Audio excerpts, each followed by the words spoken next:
Irmãos queridos, eu tenho certeza que esse final de semana é o início de um trabalho juntos aí, e um trabalho que vai perdurar por muito tempo, se o Senhor assim permitir. Vamos abrir as nossas Bíblias no livro de Deuteronômio, capítulo 6. Como o pastor falou, eu plantei a igreja do Alto Branco. Hoje ela já tem uma filha em João Pessoa, a Igreja Presbiteriana Litorânea, com o pastor Rodrigo Broto. E o início da nossa igreja, ele se deu com a pregação de Gênesis 1, verso 1, pela manhã, e à noite, Mateus, capítulo 1. E a gente tem seguido dessa maneira, pregando o Antigo Testamento pelas manhãs do domingo e no Novo Testamento à noite. Então, hoje eu estou em Deuteronômio, capítulo 23, e depois de passar por todos os evangelhos, Atos, os três sinóticos, né, os três evangelhos sinóticos, depois Atos, voltei para João, estamos no capítulo 6 de João, e dentro desse esquema de pregações, eu já passei pelo capítulo 6 de Deuteronômio, e foi um texto muito marcante para mim, especialmente em relação à educação dos nossos filhos. Então nós vamos ler Deuteronômio 6, versos 1 até o verso 9. Acompanhe a leitura, por favor. Estes, pois, são os mandamentos, os estatutos e os juízos que mandou o Senhor teu Deus, se te ensinassem, para que os cumprisses na terra a que passas para possuir, para que temas ao Senhor teu Deus, e guardes todos os seus estatutos e mandamentos, que eu te ordeno, a teu filho, filho do teu filho, todos os dias na tua vida, e que teus dias sejam prolongados. Ouve, pois, ó Israel, e atenta em os cumprires, para que bem te suceda, e muito te multipliques na terra que mana leite e mel, como te disse o Senhor, Deus de teus pais. Ouve, Israel, o Senhor nosso Deus é um único Senhor. Amarás, pois, o Senhor teu Deus de todo o teu coração, de toda a tua alma e de toda a tua força. Estas palavras que hoje te ordeno estarão no teu coração. Tu as inculcarás a teus filhos, e delas falarás assentado em tua casa, e andando pelo caminho, e ao deitar-te e ao levantar-te. Também as atarás como sinal na tua mão, e te serão por frontal entre os teus olhos, e as escreverás nos umbrais de tua casa e nas tuas portas. Amém. Vamos orar ao Senhor, irmãos. Ó Deus, hoje é o dia que o Senhor separou para que a nossa alma, para que a nossa família possa ser abastecida, Senhor Deus, com todos os nutrientes, com tudo aquilo que é necessário, Senhor, para nos manter firmes na fé. Aqui estou eu, Senhor Deus, o servo do Senhor, com muitas limitações decorrentes do pecado, Senhor, incumbido da mais alta responsabilidade dada a um homem, anunciar a tua santa palavra.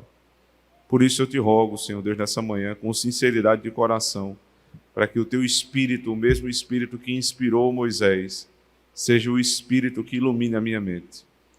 E assim também, Senhor Deus, que esse Espírito haja no coração dos teus filhos, para que seja como terra fértil, os seus ouvidos sejam desimpedidos, os seus olhos, Senhor Deus, sejam retiradas as escamas, para que vejam Cristo, para que ouçam Cristo, para que sintam, Senhor Deus, o Evangelho de Cristo essa manhã. Fala-nos, Senhor, porque somos os teus servos. Desvenda os nossos olhos, para que possamos contemplar as maravilhas da tua lei. Em Cristo, o nosso Senhor. Amém.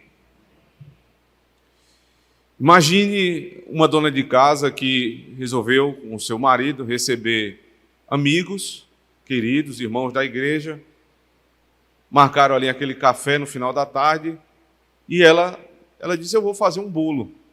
Eu quero fazer um bolo aqui para poder receber todo mundo bem, um bolo, um café. E ela vai e começa a separar os ingredientes. Então ela vai na geladeira, pega o ovo, separa os ovos ali que ela vai precisar.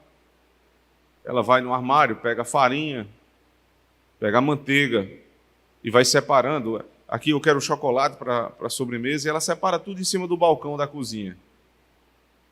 E aí, depois de separar todos os ingredientes que são utilizados para que o bolo possa vir a existir, ela simplesmente fica olhando para os ingredientes e não faz nada.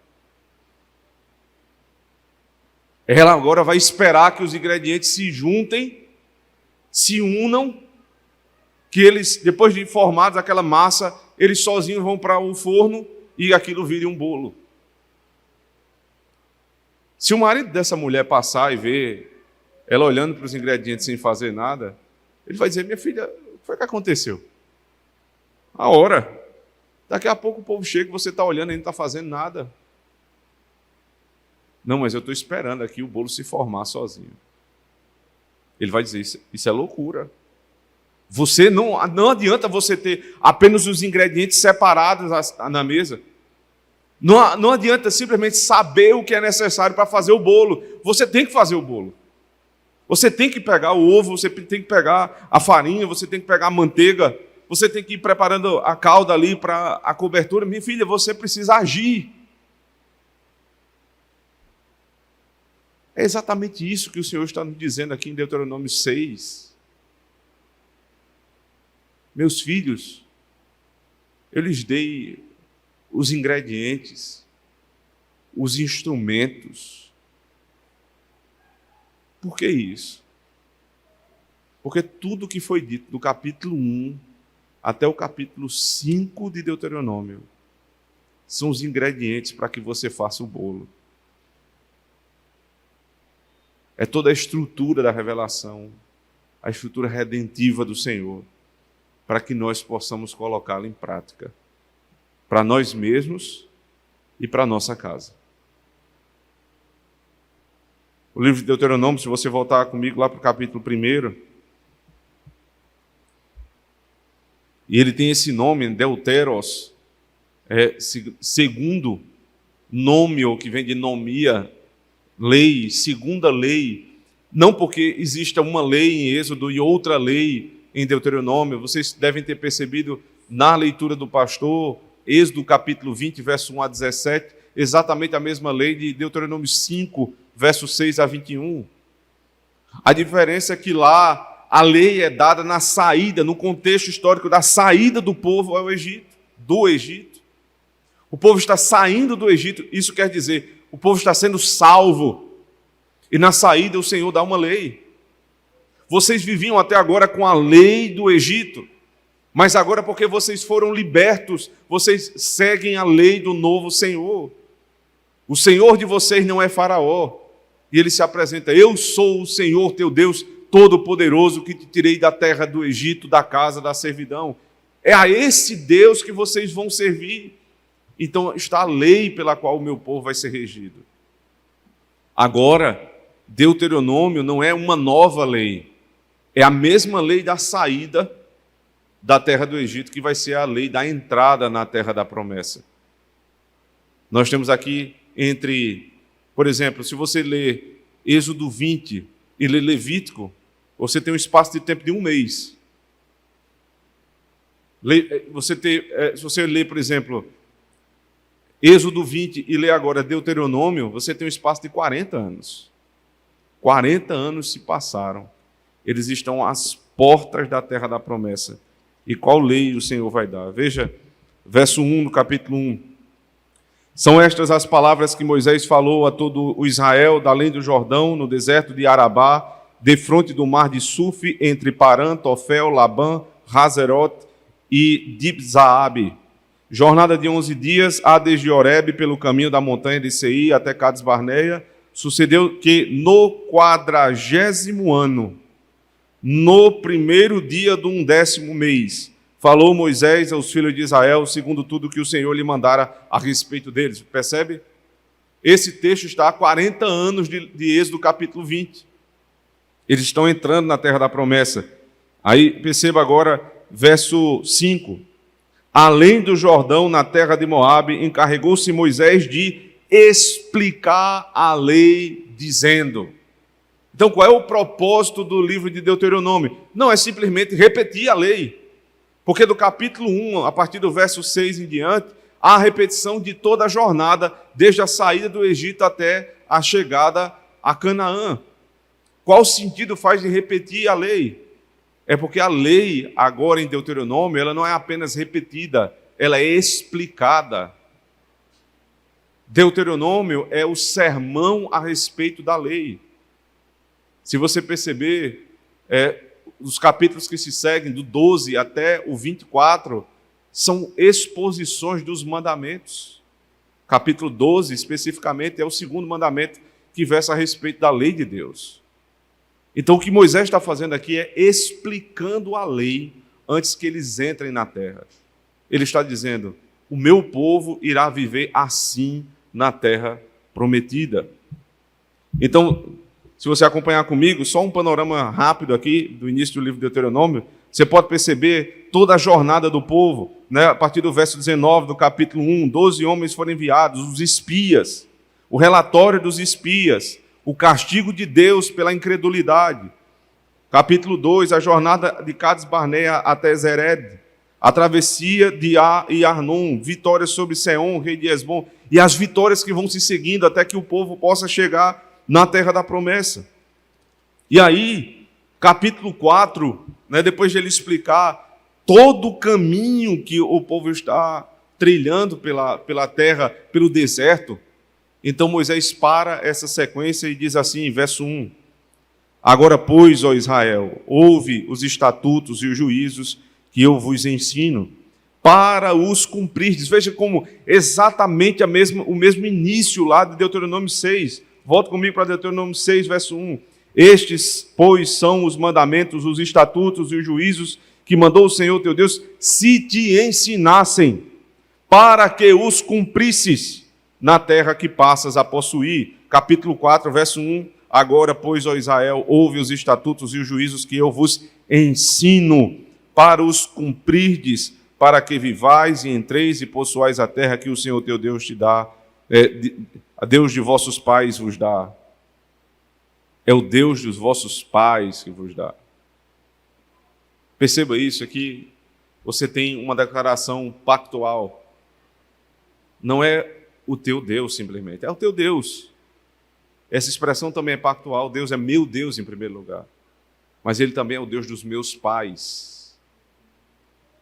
Eu vou ensinar a lei, que não é a lei somente minha, que não foi inventada no meu tempo, mas é a lei dos meus pais. É a lei que eu aprendi com meus pais. Eu sei que nem todos aqui tiveram o privilégio de ouvir dos seus pais, os seus progenitores, os pais biológicos, a lei de Deus. E é por isso, inclusive, que nós chamamos muitas vezes, fulano é nosso pai na fé. Ele é meu pai na fé, porque eu fui gerado nele. O apóstolo Paulo diz, eu vos gerei em cadeias.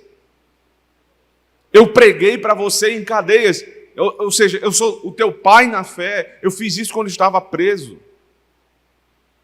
Toda a linguagem da Escritura, orgânica como ela é, para dizer que quem ensina a fé aos filhos são os pais. Ordinariamente é assim. Mas quando os nossos pais não creem, o Senhor nos dá outros pais. A igreja, veja, o 5º mandamento nos ensina, honra teu pai e tua mãe. Ninguém na igreja pode dizer que é órfão. Se seu pai morreu, se sua mãe lhe abandonou, você não pode dizer, eu sou órfão na igreja.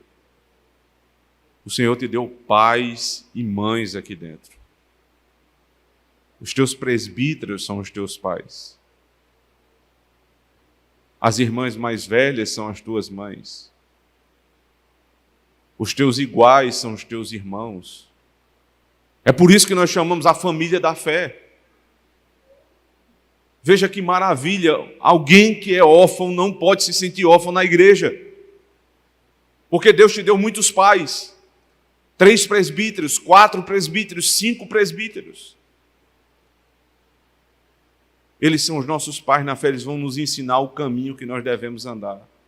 Ouve, Israel, a lei que os teus pais te ensinaram. Ainda no capítulo 4 de Deuteronômio, ele continua, verso 2: Nada acrescentareis à palavra que vos mando, nem diminuireis dela, para que guardeis os mandamentos do Senhor vosso Deus que eu vos mando. Os vossos olhos viram que o Senhor fez por causa de Baal-peor, pois a todo homem que seguiu a Baal-peor, o Senhor vosso Deus consumiu no vosso meio. Vocês viram o que aconteceu com aqueles que se desviaram do caminho e caíram na idolatria. Vocês viram. Mais uma vez, ele incita a obediência, verso 6: Guardai-vos, pois, e cumpri-os, porque isto será a vossa sabedoria, o vosso entendimento perante os olhos dos povos, que ouvindo todos esses estatutos dirão: certamente este grande povo é gente sábia e inteligente. Não era um grande povo, no sentido de números. Israel tinha algo em torno de 2 milhões de habitantes ali. Não era um grande povo. Comparado a outras nações, era uma nação minúscula. Mas eles vão ser considerados uma grande nação, porque esse povo é forte em sabedoria e inteligência. Verso 7: Pois que grande nação há, que tenha deuses tão chegados a si como o Senhor nosso Deus, todas as vezes que o invocamos. Onde está a diferença desse povo? Não está no tamanho nem na força militar, mas no Deus que eles têm. O Deus que eles abraçam de pai para filho. Os nossos pais nos ensinam a fé que nós vamos ensinar aos nossos filhos. E é nisso que reside a nossa força. A nossa inteligência está na lei de Deus. É um povo sábio e inteligente. Por quê? Porque não há um povo que tenha um Deus tão achegado. Nosso Deus não é distante. Ele é um Deus, ele é um socorro bem presente na hora da angústia. Nosso Senhor Jesus Cristo, na sua última fala, antes de ser assunto aos céus, ele diz, capítulo 28, últimos versículos de Mateus: Eu estarei convosco até a consumação dos séculos. Eu vou, mas eu vou deixar o meu espírito, porque onde eu estiver, onde vocês estiverem, eu estarei também. Não há povo como este povo, sábio e inteligente por conta da lei que nos foi dada e por conta do Deus que nos acompanha. Ele é um Deus achegado. Verso 8, capítulo 4 ainda: E que grande nação há que tem estatutos e juízos tão justos como toda esta lei que eu vos propunho. Que povo pode ser tão sábio? Veja, a sabedoria do povo de Deus reside no conhecimento da lei. Mas não só no conhecimento para a guarda da lei. Essa é a estrutura do capítulo 4, essa é a estrutura do capítulo 4, 5 e 6. Observe, porque o capítulo seguinte, capítulo 5, é justamente a lei, a entrega da lei no Monte Sinai. Relembrando aquilo que foi dito lá no Monte Sinai e agora as portas da terra prometida. Então ele começa a falar, verso 6, Eu sou o Senhor, teu Deus Todo-Poderoso, que te tirou da terra do Egito, da casa da servidão. E aí os 10 mandamentos. A lei é retomada. Agora lembre aqui a estrutura que nós já vimos até agora. Moisés está explicando a lei. Aí você fica pensando ali no capítulo 1. Ele diz, eu vou explicar a lei nesse texto. O que é que você espera em seguida? A lei. Mas não vem a lei. Vem uma sequência de capítulos falando sobre a história da redenção por meio do deserto. O caminhar do povo no deserto. Aí antes da lei, o prólogo à lei é: Eu sou o Senhor vosso Deus que vos tirei da terra do Egito. Ele resume o resumo que já foi dado do capítulo 1, capítulo 4, em uma única frase. Porque Deus nunca vai dar a lei sem antes dizer: vocês foram salvos pela graça. Nunca o Senhor vai apresentar a lei sem a graça, pelo menos para o povo pactual. Perceba, Deus ele se revela também, revela a lei dele sem a graça. Monte Sinai, no final do capítulo 20, quando ele está entregando a lei, o povo olha ali, a partir do verso 18 em diante, até o verso 21, o povo olha e vê o monte fumegando, trovões, relâmpagos, é uma cena terrível. E vocês devem lembrar da fala do povo. O povo diz assim: Moisés, fala-nos tu e não Deus. Por que ele está dizendo isso? Não deixa que Deus fale conosco diretamente. Porque todas as vezes que Deus se apresenta para alguém sem um mediador, tudo que você vê é fogo, trovões e relâmpago. Fala-nos tu, Moisés, ou seja, Deus fale com Moisés, Moisés fale conosco. Que haja um mediador entre Deus e os homens. É essa a estrutura da revelação. E é por isso que aqui, quando a lei está sendo entregue, mais uma vez é resumido o tempo em que eles foram libertos. Para que você possa entender, eu não vou seguir a lei para ser salvo. Eu vou cumprir a lei porque eu fui salvo. É pela estrutura do livro que você entende a estrutura da obediência. Agora faz todo sentido voltar lá para o capítulo 6, quando ele diz, verso 1, estes, pois, são os mandamentos, os estatutos e os juízos que mandou o Senhor teu Deus te ensinasse para que os cumprisse na terra que passas a possuir, para que temas ao Senhor teu Deus e guardes todos os teus estatutos e mandamentos que eu te ordeno, tu e teu filho, o filho do teu filho, todos os dias da tua vida, que os teus dias sejam prolongados.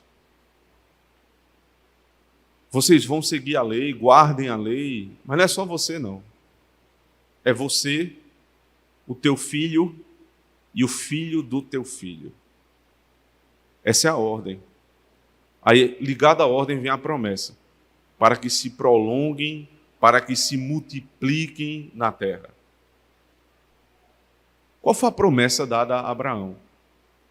Sai da tua terra, da tua parentela. Aí ele diz, eu vou te dar uma terra, eu vou te dar uma descendência. Foi isso que Deus prometeu a Abraão. Terra e descendência.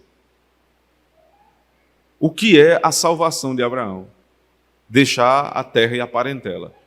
Por quê? Ele sai de Ur dos Caldeus, que era uma terra idólatra, e ele rompe os laços familiares idólatras. Porque Abraão era um homem idólatra até ali. Ele vivia no meio de um povo idólatra. O que é a salvação para aquele homem? Crer na promessa. De quê?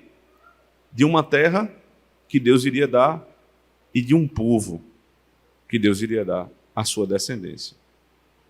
Capítulo 15 de Gênesis diz, Abraão creu na promessa e isso lhe foi imputado por justiça. A imputação de justiça, que é tão clara lá em Romanos capítulo 5, já estava sendo revelada ali em Gênesis 15. Como é que Abraão foi salvo? Ele foi salvo porque creu. Qual é a evidência da fé de Abraão? Ele deixou todas as coisas para trás e seguiu o caminho que o Senhor havia dado, crendo numa promessa. O que é te requerido hoje? Aquele que não deixar pai e mãe, e filho, e sogro e sogra, e mulher e marido, por causa de mim, não é digno de mim. Quando o nosso Senhor Jesus Cristo diz essas palavras, Ele não está inventando uma doutrina, Ele está só lembrando a doutrina que foi dada a Abraão. A verdadeira fé é aquela que rompe os laços do mundo para que nós possamos crer na promessa do Senhor e seguir. Com quem nós seguimos? Com quem Abraão seguiu? Ele chega para Sarai e disse, o Senhor me deu uma promessa. Você crê na promessa? Ela diz: eu creio. O que é eu creio? Eu vou. E ela acompanha o seu marido. Lembre-se de Ruth. Ruth era uma mulher moabita, idólatra como Abrão. Existe aqui em Deuteronômio, inclusive, uma lei a respeito dos moabitas, que não deveriam entrar na congregação ali pelo capítulo 23. Mas Ruth era uma moabita. E por conta, né, da família do seu esposo, que deixou Israel e foi morar em Moabe, ela se casa com aquele homem. E o seu marido morre o marido da sua cunhada, Orfa, e Noemi, sua sogra, quando perde seu marido e seus filhos, ela fica desconcertada ali na terra de Moabe e diz: eu estou voltando para a minha terra. Capítulo 1 de Ruth. Noemi chega para Orfa e diz: volte para os seus deuses, para a tua família e para a tua terra. Ela vai tentar dizer isso também a Ruth. Aí Ruth diz: não, eu vou com você. A partir de agora, o teu povo será o meu povo. A tua terra será a minha terra. E o teu Deus será o meu Deus.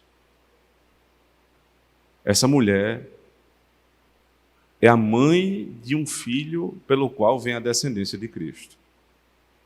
Qual era a fé de Ruth? A mesma fé de Abraão. Como é que Ruth aprendeu isso? Porque ela era casada com um israelita que pregou o evangelho para ela.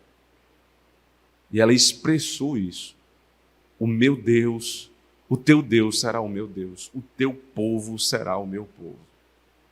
Ela cria numa terra prometida, ela cria numa descendência prometida. Ela cria no nosso Senhor Jesus Cristo.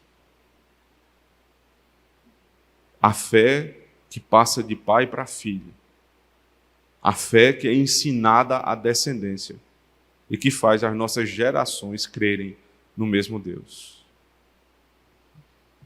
O Senhor diz para que guardes, não somente tu, verso 2, mas o teu filho, a tua filha, o filho do teu filho, e a promessa, e que teus dias sejam prolongados. A promessa clara aqui a respeito do quinto mandamento. O quinto mandamento diz: honra teu pai e tua mãe para que se prolonguem os teus dias na terra que o Senhor teu Deus te dá. Veja, os teus dias serão prolongados na terra se você for obediente. E aqui ele está dizendo: ensina o teu filho o caminho que deve andar, para que, sendo obediente, os teus dias e o teu povo se multipliquem. Essa promessa, irmãos, relativa ao quinto mandamento. Por isso que um pai e uma mãe que não ensina autoridade ao seu filho estão sonegando o evangelho a eles. Veja só, Deus podia ter feito todas as coisas de muitas formas, né? Na nossa imaginação. Quando Ele criou tudo, Ele estabeleceu um pacto entre Ele e Adão. E, em seguida ao pacto, vem a lei, para que não se quebre o pacto. Eu serei o teu Deus, você será o meu povo, não coma do fruto. Esse é o limite para que o pacto esteja de pé. Não coma do fruto proibido. Interessante o nome do fruto, do conhecimento, do bem e do mal. Ora, Deus não queria que nós conhecêssemos bem e mal. Nós seríamos ignorantes. Não, o Senhor nos faria conhecer bem e mal, porque Ele conhece o bem e mal, mas Ele nunca tocou no mal. Nós iríamos conhecer as coisas como Deus conhece. Ele nos apresentaria, nós não precisaríamos tocar no mal, provar do mal. Ali há o limite da lei. Não coma do fruto. E vocês vão ser abençoados. se você comer do fruto do conhecimento do bem e do mal, vocês vão ser amaldiçoados. Essa é a revelação do pacto. Seus filhos serão abençoados. O que é que acontece quando Adão e Eva comem do fruto? Gênesis capítulo 4, o ambiente já é outro. Porque quando os dois filhos vão se apresentar a Deus no dia do Senhor para entregar suas ofertas, um traz daquilo que foi ordenado. Ele traz, das primícias. Ele traz do fruto do seu gado. E o outro traz uma oferta que Deus não aceita, Caim. A primeira quebra ali foi no culto. Se estabeleceu uma quebra do relacionamento entre Caim e Deus. Quando ele olha para o seu irmão, que é recebido pelo Senhor, ele tem ódio do seu irmão. E mata o seu irmão. Indiretamente, quem foram os responsáveis por isso? Adão e Eva. Porque quem primeiro pecou foram eles. Você consegue notar a relação que há? O nosso pecado, o pecado da nossa casa começa com os pais. Pela negligência com a lei de Deus, pela quebra da lei de Deus. E isso impacta nos nossos filhos. Caim matou Abel. Sabe o que é mais terrível? Gênesis capítulo 4, verso 16. Depois de matar Abel, o texto diz assim: e Caim se apartou de Deus.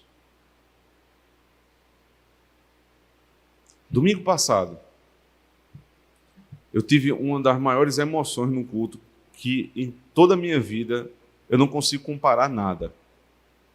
Foi a primeira vez que eu tive a alegria de ver a pública profissão de fé de uma moça que eu batizei na infância.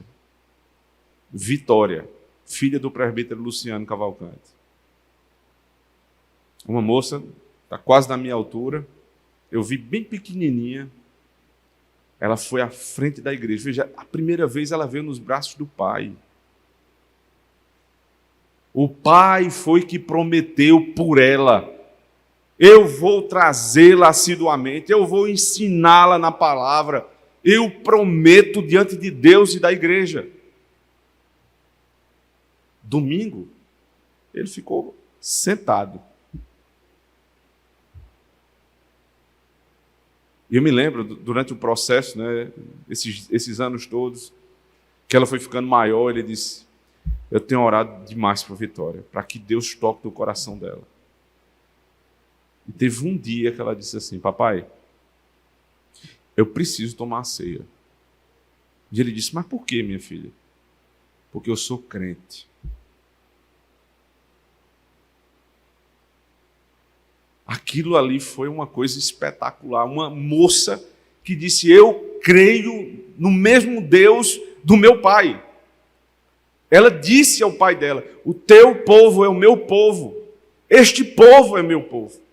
O Deus, teu Deus, é o meu Deus. Eu vou para onde você for. E ali uma família que está rumando a Jerusalém, passando pelo deserto dessa vida, com vistas a Jerusalém. Com vistas a Jerusalém.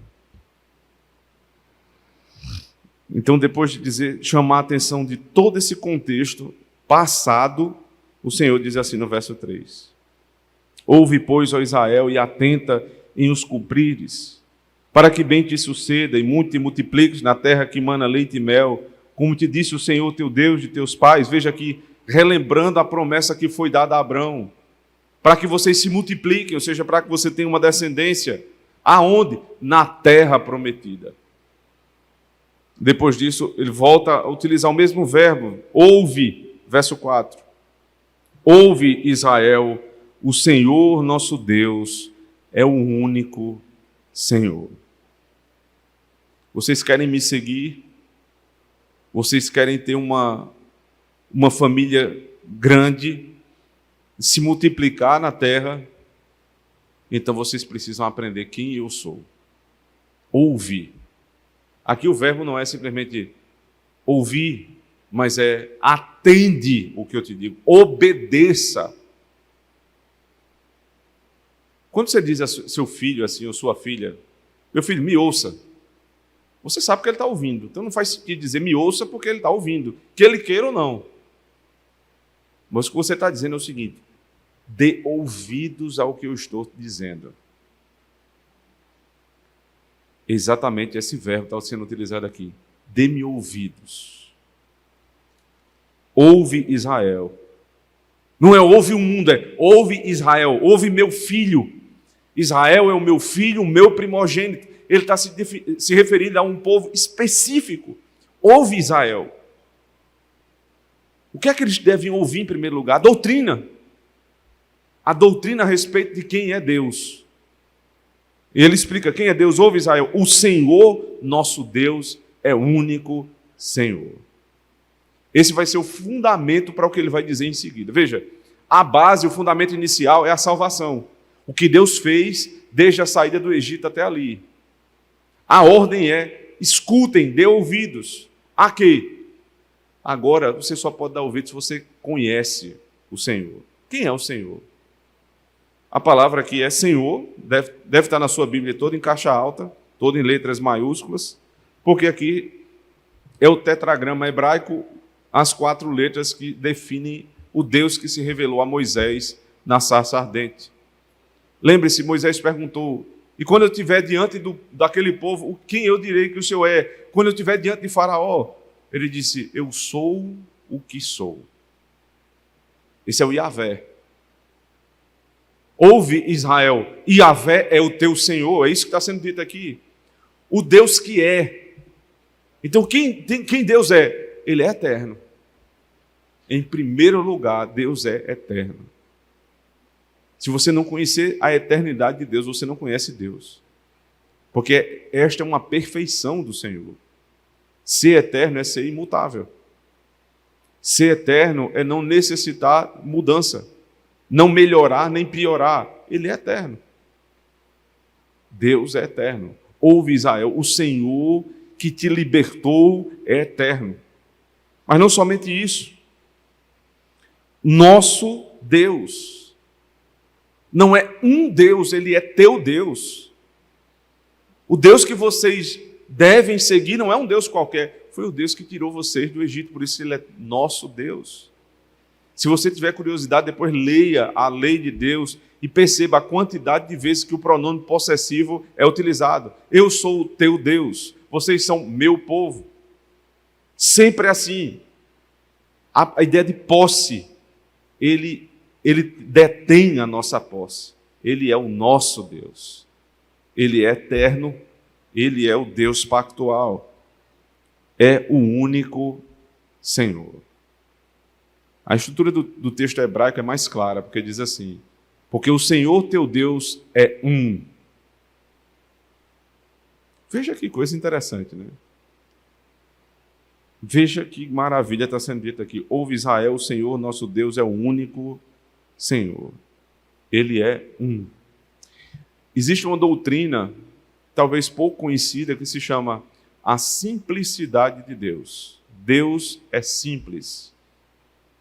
Os puritanos falavam disso, especialmente um chamado Stephen Charnock. Ele tem um compêndio, mais de 1000 páginas, falando somente sobre o ser e os atributos de Deus. É fantástica a obra desse homem. E ele fala da simplicidade de Deus. O que é isso? Deus não tem partes. Deus não é uma parte amor, uma parte justiça. Ele é todo amor e todo justiça. Já pensou nisso? Porque nós somos em parte amor. Uma hora nós conseguimos não apenas sentir amor por alguém, mas agir com amor com alguém. E outra hora nós agimos com ódio. Uma hora nós somos bondosos, outra hora nós somos maldosos. Deus não pode ser maldoso e bondoso porque Deus não tem partes. ele é o que é no seu todo. Quando eu digo Deus é amor, ele é todo amor. Quando eu digo Deus é benignidade, é todo benignidade. Quando eu digo Deus é justo, ele é totalmente justo. Não em partes, não há divisão em Deus. Deus é um. É isso que ele está dizendo aqui. O Deus que vocês amam é um Deus. Mas ele é um Deus, mas nós o conhecemos em 3 pessoas. Será que o povo de Deus reconhecia o Senhor nas suas 3 pessoas, na Trindade? Desde Gênesis 1, verso 1 a 3, eles já conheciam a Trindade. No princípio criou Deus os céus e a terra, Deus Pai. E o Espírito pairava sobre a face dos abismos, Deus Filho. Deus Espírito, terceira pessoa da Trindade. E no verso 3, e disse Deus, haja luz e houve luz, o verbo agiu. Você acha que eu estou forçando o texto? Abra aí João capítulo 1, por favor. João capítulo 1. Como é que o evangelho começa? Verso 1. No princípio era o verbo. Ele está se remetendo aqui a Gênesis capítulo 1. No princípio criou Deus os céus e a terra. É a mesma estrutura, só que aqui em hebraico, aqui em grego, lá em hebraico. No princípio era o verbo, e o verbo estava com Deus, e o verbo era Deus. Ele estava no princípio com Deus. Ele é eterno. Todas as coisas foram feitas por intermédio dele. E disse Deus, haja luz, e Cristo fez a luz. Eles conheciam o Pai, o Filho, o Espírito Santo. Quando Israel andava pelo deserto, quem ia à frente de Israel? A Arca da Aliança, o símbolo da presença de Deus, e não somente isso, ia também o anjo do Senhor, a segunda pessoa da Trindade. Eles conheciam a Trindade. Observe também, capítulo 6, no verso 4, ouve Israel, o Senhor, nosso Deus, é o único Senhor. Ouve Israel, o Senhor, nosso Deus, é o único Senhor. Deus é citado 3 vezes no mesmo versículo para dizer quem Ele é. Porque Ele é Pai, porque Ele é Filho, porque Ele é o Espírito Santo. Números, capítulo 6, a chamada bênção arônica, verso 24, observe como a bênção é dada. O Senhor te abençoe e te guarde. O Senhor faça resplandecer o rosto sobre ti e tenha misericórdia de ti. O Senhor sobre ti levante o rosto e te dê a paz. O Senhor, o Senhor, o Senhor. A bênção da nova aliança, segunda carta aos Coríntios, capítulo 13. A graça do Senhor Jesus Cristo, o amor de Deus e a comunhão do Espírito sejam com todos vós, hoje e sempre. Amém. Quem é o Deus que está se revelando ali em Deuteronômio 6? Deus Pai, Deus Filho, Deus Espírito Santo. A Santíssima Trindade, quem Ele é? Eterno. O Pai é eterno, o Filho é eterno, o Espírito é eterno. Com quem Deus fez o pacto? Deus Pai fez o pacto por meio do seu Filho com o povo de Israel, e o Espírito aplicou a obra nos seus corações. Pai, Filho e Espírito Santo. Essa é a doutrina. Não existe ordem para a vida sem doutrina. Primeiro, salvação. Ele explicou do verso 1 até o verso 3, a obra da redenção. O verso 4, eles estão sendo doutrinados a respeito de quem é Deus, e só depois eles vão agir. É louco quem acha que vai fazer alguma coisa na obra do Senhor sem conhecer quem Ele é. Os nossos catecismos, quando vão falar a respeito do conhecimento de Deus e da obra, né, do serviço de Deus no culto, ele diz assim: é necessário conhecer, reconhecê-lo e somente então adorá-lo. Eu preciso conhecer Deus, o seu ser, os seus atributos. Eu preciso reconhecê-lo como meu Deus. E só quando isso é feito, então, eu adoro. Essa igreja não precisa de tanta doutrina, essa igreja não precisa de ouvir tanta pregação doutrinária, nós precisamos é do Evangelho. Engraçado, né? Você tem o Antigo Testamento, 39 livros, cerca de 1.600 anos para ser escrito. E você tem o Novo Testamento, 27 livros bem menores, e aí algo em torno de 60 anos para ser escrito. Por quê?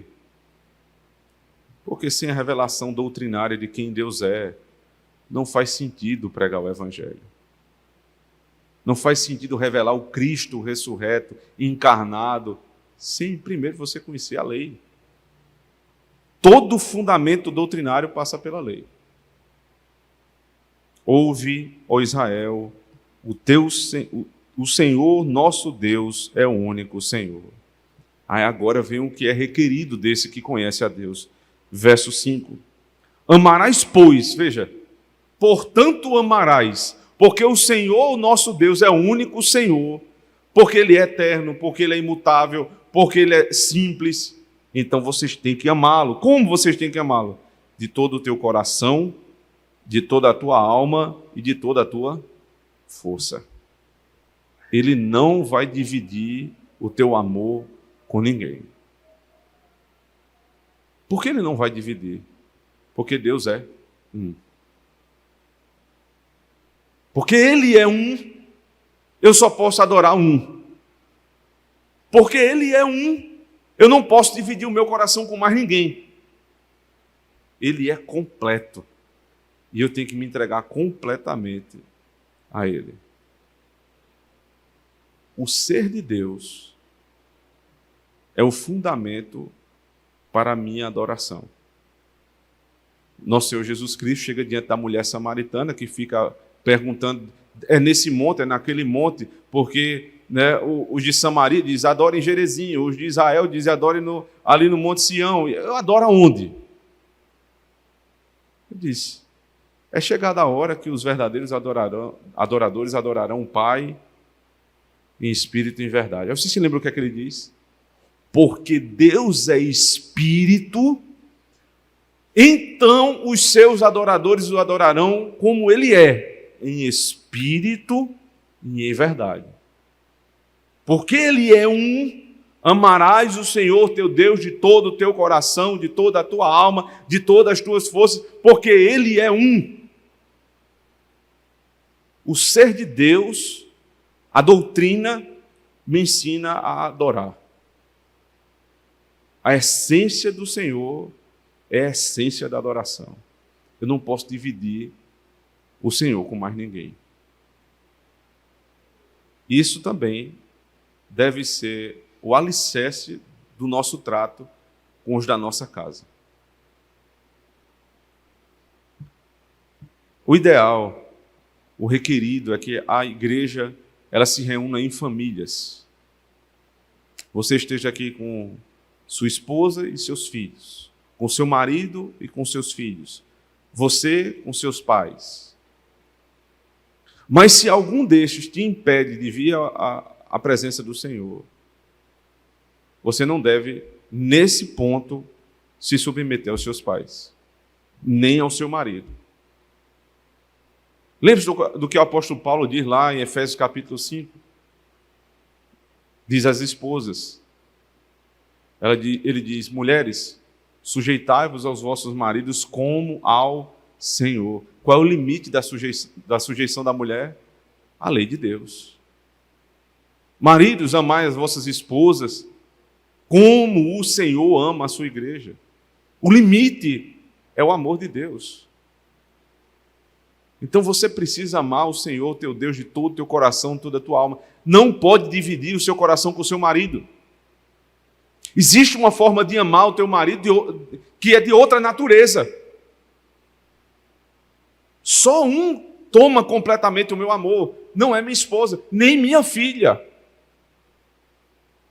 Se você não definir muito bem isso aqui, você não vai fazer a ordem a respeito, né, cumprir a ordem a respeito dos filhos em seguida. Porque se teu coração está dividido entre Deus e tua esposa, entre Deus e teu marido, entre Deus e o teu filho, não tenha dúvida, você vai cair em idolatria. E é justamente por isso que nós não conseguimos impor a lei de Deus na nossa casa. Porque a gente olha para o nosso filho e diz assim, o bichinho, não vou disciplinar não, o bichinho é tão bonzinho. Né? Olha, cara, ele é um anjo. Não vou fazer isso com meu filho, não. Não vou fazer isso com minha esposa. Não, eu não vou entrar em confusão com minha esposa, não, porque é uma mulher tão maravilhosa. Você está caindo em idolatria, porque você não conhece quem Deus é. Porque Deus é um. Ninguém pode tomar o teu coração. Nem você, nem tua esposa, nem os teus filhos. Essa é a doutrina pela qual a nossa casa fica de pé ou cai. Se você não tem esta doutrina muito enraizada no seu coração, você não cumpre a ordem que vem a seguir. Observe. Verso 6. Estas palavras que hoje te ordeno estarão no teu coração. Tu as inculcarás a teus filhos, e delas falarás assentado em tua casa, e andando pelo caminho, e ao deitar-te e ao levantar-te. Também as atarás como sinal na tua mão, e te serão por frontal entre os olhos, e as escreverás nos umbrais de tua casa e nas tuas portas.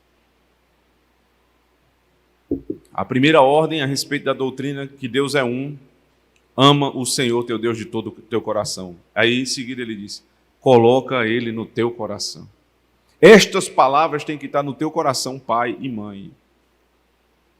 Não faz sentido você dizer, meu filho, leia a Bíblia, e ele nunca te viu com a Bíblia na mão. Ou ele te vê esporadicamente, e você diz, mas meu filho não quer ler a Bíblia. Mas é claro, não existe o costume dentro de casa. Ele passa e vê você no celular, o tempo todo no celular. O que é que ele vai querer fazer? Celular. Os filhos imitam seus pais. Os teus filhos são a tua cara. Não só fisicamente, mas no modo de agir. Eu sei muito bem que existem filhos e filhos. Existem filhos e filhos. Você tem 2, 3 filhos, você nota a diferença de personalidade de um para o outro. Tem um que é o seguinte, você diz assim, fulano, faça o que eu estou mandando. Aí ele, claro, papai, como eu não pensei nisso antes, né? Claro, vou fazer. Você vira as costas, ele não faz. Não é assim? Cínico. Só consegue perceber isso quem ama a Deus acima de todas as coisas. Conhece quem Deus é. E a revelação de Cristo como obediente filho. Aí olha para o filho e diz assim, este aqui é um cínico. Não é um anjinho, não, é um cínico. Eu dou as costas, ele me enrola. Mas não vai me enrolar não, seu mala. Eu lhe pego. Você sabe quem é o teu filho. E tem um outro, que você diz, faça o que eu estou mandando. Ele, faça não. Não faz não, peraí, vem cá. Tome disciplina. Quem é mais fácil de lidar? Eu tenho certeza que é o segundo. Eu sei que é difícil, porque, rapaz, é muita petulância. Uma criatura, tem uma menina de 3 anos, ela do segundo time, ela peita mesmo. Um dia desse eu disse, olha o teu tamanho, olha o meu tamanho. Você fica aqui na minha frente. Olha o tamanho da minha mão. Bota tu aqui de lado. Tu não tem a menor chance contra mim. Tu não tem juízo, não, é? Tem não, né? Porque não faz sentido. Te enfrenta. Qual é a vantagem desse? Esse aí, você já sabe qual é o pecado dele. É mais fácil de tratar se você realmente quiser tratar. O outro cínico, você precisa ser mais esperto. Você precisa ser mais atento com ele, porque ele vai se esconder de você. Mas você precisa tratar cada filho do modo como ele é. Como é que você deve tratar? Primeiro você enxerta a palavra no seu coração, depois ele diz, verso 7, tu as inculcarás. O que é inculcar? É como você pegasse a cabeça do menino assim, abrisse a cabeça e todo dia você estivesse lá empurrando a palavra de Deus. Essa é a imagem. Mas o que é que você faz, literalmente? Você encharca a vida dele da palavra de Deus. Todo canto. Onde você vai, está a palavra de Deus. Por isso que ele usa essa imagem, ele começa a dar ação, movimento à imagem por meio da sequência de verbos. Observe, verso 7. Tu as inculcarás a teus filhos e delas falarás, assentado em tua casa, andando pelo caminho, e ao deitar-te e ao levantar-te. Isso é um hebraísmo, né? Uma forma da língua hebraica dar movimento à imagem. A imagem é, abre a cabeça e bota a palavra de Deus. Como você faz isso? Todo o tempo. Quando ele acordou, ele precisa ouvir a palavra de Deus. Ninguém vai sair de casa sem ter um culto doméstico. Como é que a gente faz isso? Veja, você precisa tomar café, né? Não é possível que você não tome café. Então, 2 minutos que você pega ali. Hoje a gente tem, irmãos, ferramentas sem fim. Eu já usei 4 ou 5 devocionais. Hoje a gente está usando os pais da igreja. Ano que vem a gente já ganhou um para o ano que vem agora, que é começando o dia com os puritanos. Uma páginazinha, você vai gastar ali 3, 4 minutos de leitura. Faz um comentário rápido, ora e canta os salmos. Eu gasto 10 minutos para fazer tudo isso. Mas é todo dia, todo dia, todo dia. Ninguém toma café se não fizer isso. De manhã, acordou. Aí a gente vai no carro. O que é que a gente vai fazendo? Bota para tocar a palavra de Deus. Vamos almoçar. O que é que a gente faz? Vamos aqui falar da palavra de Deus. Minha filha dorme à tarde. Às vezes eu tenho o privilégio de colocá-la para dormir. A gente usa aquele livro que o professor Leandro trouxe ontem, Histórias Bíblicas Contadas por uma Mãe. Acho que é alguma coisa desse tipo. Esse livro, que fala sobre o quê? Palavra de Deus. Vai dormir, qual é a historinha que a gente conta? Nós contamos as histórias bíblicas, aplicando-as a Cristo. Ou seja, você tem uma casa que do amanhecer ao entardecer é palavra de Deus o tempo todo. Isso é inculcar na cabeça do teu filho. Eu me lembro, em 2017, quando o pastor Joseph Piper esteve lá na nossa igreja, autor daquele livro, O Dia do Senhor, ele disse que quando a filha dele era pequena, ele parava no sinal, por exemplo, e começava a dizer, minha filha, vermelho, amarelo e verde. O vermelho não pode passar. Aí ela, então tem que esperar o verde, né, papai?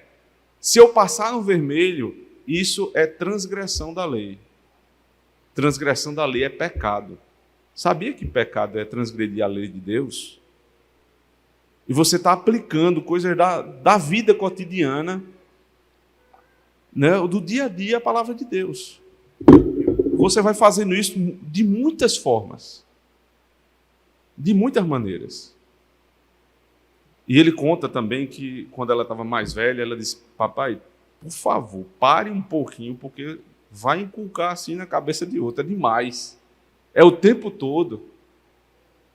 E ele conversou com ela e ela entendeu. No dia que ela entrou na faculdade, no primeiro dia de aula, ela saiu da primeira aula, ligou para o pai e disse, papai, muito obrigado, porque o senhor passou o tempo todo falando de Deus para mim. Agora eu tenho certeza que eu posso enfrentar esse povo, porque eu fui bem treinada pelo Senhor. Os nossos filhos vão para a universidade e não voltam, porque nós não os treinamos bem. Nós negligenciamos. Mas isso não é o fim. Não é o fim. Eu não vim aqui para colocar peso só na cabeça de vocês, não. Eu vim aqui para apresentar o Evangelho do nosso Senhor Jesus Cristo, que salva os filhos que aparentemente se perderam. que salva aqueles que não voltaram para casa, que agora são estranhos dentro da nossa casa porque não tem o mesmo Deus como seu Deus e o nosso povo como o povo deles. O texto termina lá em Deuteronômio 6, dizendo as seguintes palavras. Verso 8: também as atarás como sinal na tua mão e serão por frontal entre os olhos, e as escreverás nos umbrais da tua casa e nas tuas portas. Eles não tinham a Bíblia, como nós temos hoje, era a Torá, eram pouquíssimas unidades. Então eles tinham pedacinhos da Bíblia.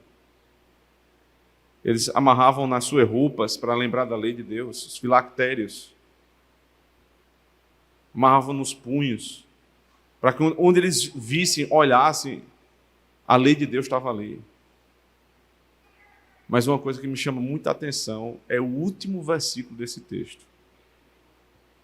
Você vai escrever nos umbrais da tua casa e nas tuas portas. Nos umbrais e nas vergas. Quando o povo de Israel estava saindo do Egito, a última praga que o Senhor lançou foi a praga sobre o primogênito. O anjo da morte do Senhor passaria sobre o acampamento, e onde ele visse o sangue do cordeiro, nos umbrais e nas portas, ele passaria, e ali não haveria morte. Por quê? Quando ele está falando sobre a educação dos filhos, ele usa exatamente a mesma imagem para falar da lei. Porque se você trouxer Cristo para os umbrais e para as vergas da porta da tua casa, até os filhos perdidos podem ser reconquistados. Até os desviados podem voltar quando passarem pelo sangue do Cordeiro. A luta não foi perdida ainda. O que é que você precisa? Como pai, você precisa do sangue do Cordeiro nas portas da tua casa. Você precisa entregar os seus filhos a Cristo e dizer: Senhor, seja sincero, eu fui negligente, Senhor. Eu não fiz tudo o que eu deveria fazer. Eu não te conheci como eu deveria conhecer, senão eu não teria permitido que isso acontecesse. Mas agora eu não tenho o que fazer. Meus filhos estão longe do Senhor. Passa o sangue do Cordeiro nas portas da minha casa. Passa, Senhor Deus, nas vergas do coração dos meus filhos e traze-os aos teus pés. Traze-os aos teus pés. O Senhor é poderoso para fazer infinitamente mais do que aquilo que nós pedimos ou pensamos. Ele é poderoso para trazer o teu filho de volta. Ele é poderoso para não deixar o teu filho se perder. Estão aqui os ingredientes do bolo: doutrina, submissão, trabalho diligente e duro. Não espere que o bolo seja feito sozinho. Trabalhe e espere no Senhor. Amém. Vamos orar ao Senhor. Obrigado, Santíssimo Deus, pela Tua palavra revelada hoje pela manhã. Seja conosco, ó Senhor, e receba-nos em Cristo. Abençoe as nossas famílias. Guarde os nossos filhos para que não se desviem do caminho, nos trazendo vergonha e tristeza, Senhor. Nos faça, Senhor, ver a mesma cena que eu vi semana passada. Os filhos desta igreja que foram batizados na sua infância, vindo com os seus próprios pés diante desse púlpito para dizer: o Deus dos meus pais é o meu Deus. No nome de Cristo nós te pedimos, Senhor. Amém.